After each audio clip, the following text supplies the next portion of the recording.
थकीत ऊस बिलासाठी स्वाभिमानी शेतकरी संघटनेच्या वतीनं साखर सहसंचालक कार्यालयासमोर शुक्रवारी आंदोलन करण्यात आलं। यावेळी आंदोलनकर्त्यांनी कार्यालयासमोर ठिय्या मारून जोरदार घोषणा दिल्या। ऊस गाळप संपूनही अद्यापही शेतकऱ्यांचं थकीत बिल मिळालेलं नाही। जवळपास 500 कोटींच्या वर हा आकडा असून मागील वर्षी झालेल्या जोरदार पावसानं अनेक शेतकरी अडचणीत आले। कारखान्यानं मागील 3 महिन्यापासून शेतकऱ्यांचे ऊस बिल थकवल्यानं स्वाभिमानी शेतकरी संघटनेच्या वतीनं साखर सहसंचालक कार्यालयाच्या समोरच ठिय्या मारून आंदोलन करण्यात आलं।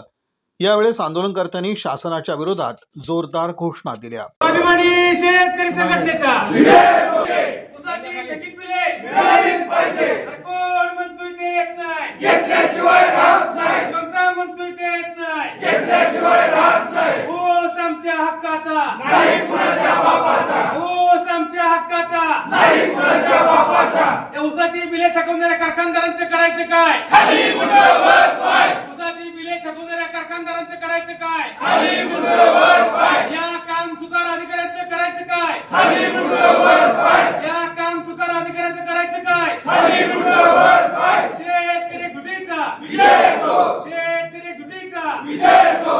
ऊस आमच्या घामाचा नाही, कुणाच्या बापाचा। कोण म्हणतोय ते येत नाही, घेतल्याशिवाय राहत नाही। स्वाभिमानी शेतकरी संघटनेचा विजय असो।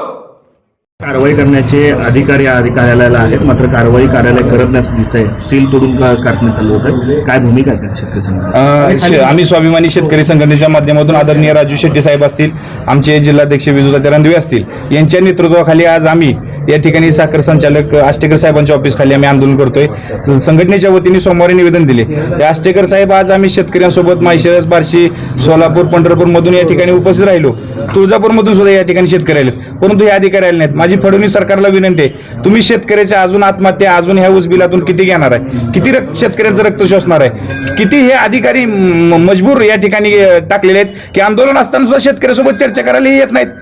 आम्ही आमच्या संसदेचा अंत संपलेला आहे। आम्ही आज आमच्या जर प्रश्नाचं या ठिकाणी आमच्या थकीत ऊस बिला संदर्भात जर आम्हाला आज नाही उत्तर भेटलं किंवा नाही आमच्या पैशाचं काय तडजोड आली तर हे कार्यालय असून या ठिकाणी उपयोग काय? म्हणून या कार्यालयाची आम्ही रांगोळी केल्याशिवाय या ठिकाणी आम्ही उठणार नाही। एवढीच या ठिकाणी आम्ही शेतकरी संघटनेच्या व आमच्या शेतकरी बांधवाच्या वतीने ताठर भूमिका घेऊन आम्ही आज ठिकाणी लढायच्या असून मरण्यासाठी सुद्धा आम्ही तयार आहोत। एवढीच या ठिकाणी आपल्या मीडियाच्या माध्यमातून तुम्हाला सगळ्यांना विनंती करतो की तुम्ही महाराष्ट्रभर या फडणवीस सरकार असेल, अजित पवारांचं सरकार असेल किंवा एकनाथ शिंदे साहेबांचं सरकार असेल की तुमचं सरकार आमच्या शेतकऱ्याच्या धोरणाच्या विरोधात आहे का? हा खरा प्रश्न या ठिकाणी आमच्या सगळ्या सामान्य शेतकऱ्याच्या तरुण पोरांना पडत आहे। म्हणून माझी विनंती आहे की तुम्ही सगळे मीडियाच्या वतीनं तुम्ही या ठिकाणी आमच्या शेतकऱ्याच्या प्रश्नासाठी उपस्थित राहिलात, धन्यवाद। आणि ह्या मीडियाच्या वतीनं आमच्या भावना या ठिकाणी महाराष्ट्र सरकारपर्यंत पोहोचवा, एवढीच या ठिकाणी आमची कळकळीची विनंती आहे। तुमच्या मीडियावाल्याचं सर्वांचा आम्ही शेतकरी काय विषय? या वर्षीचा ऊस गाळप हंगाम सोलापूर जिल्ह्यातला जवळजवळ संपुष्ट झालेला आहे।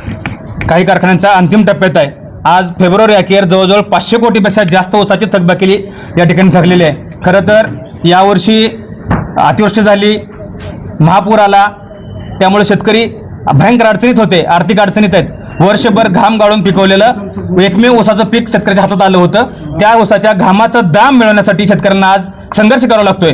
मागील 3 महिन्यापासून 15 नोव्हेंबर पासूनची ऊस बिले सोलापूर जिल्ह्यात कारखानदारांनी थकवलेत।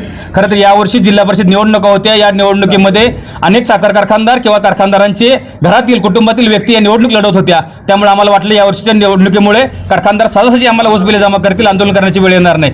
परंतु आज निवडणुका झाल्या, निकाल झाला, तरीही साखर कारखानदारांनी आम्हाला ऊसाची बिले दिलेली नाहीत। खरं तर शेतकरी भयंकर आर्थिक अडचणीत आहे, शेतकऱ्यावर आत्महत्येची वेळ आलेली आहे आणि आज 500 कोटीपेक्षा जास्त रक्कम या ठिकाणी या कारखानदाराकडे थकलेली आहे। दुसऱ्या बाजूला हे जे साखर सहसंचालक आहेत, या महाशयांना आम्ही सोमवारी निवेदन दिलं होतं की आम्ही शुक्रवारी या ठिकाणी आंदोलन करणार आहेत, तरी हे महाशय या ठिकाणी आलेले नाहीत। हे अत्यंत निष्काळजीपणा आहे। यांच्या निष्काळजीपणामुळे, यांच्या कामचुकारपणामुळे या सोलापूर जिल्ह्यातील शेतकऱ्यावर आत्महत्येची वेळ आलेली आहे। संबंधित अधिकाऱ्यावर सुद्धा कारवाईची मागणी आज आम्ही करत आहोत, कारण याच जिल्ह्यात असणारा एक गोकुळ कारखाना आहे, त्या कारखान्याने मागील वर्षाची शेतकऱ्यांची ऊस बिले दिले नसल्यामुळे त्या कारखान्यावर साखर तरी आरासाची कारवाई केली होती।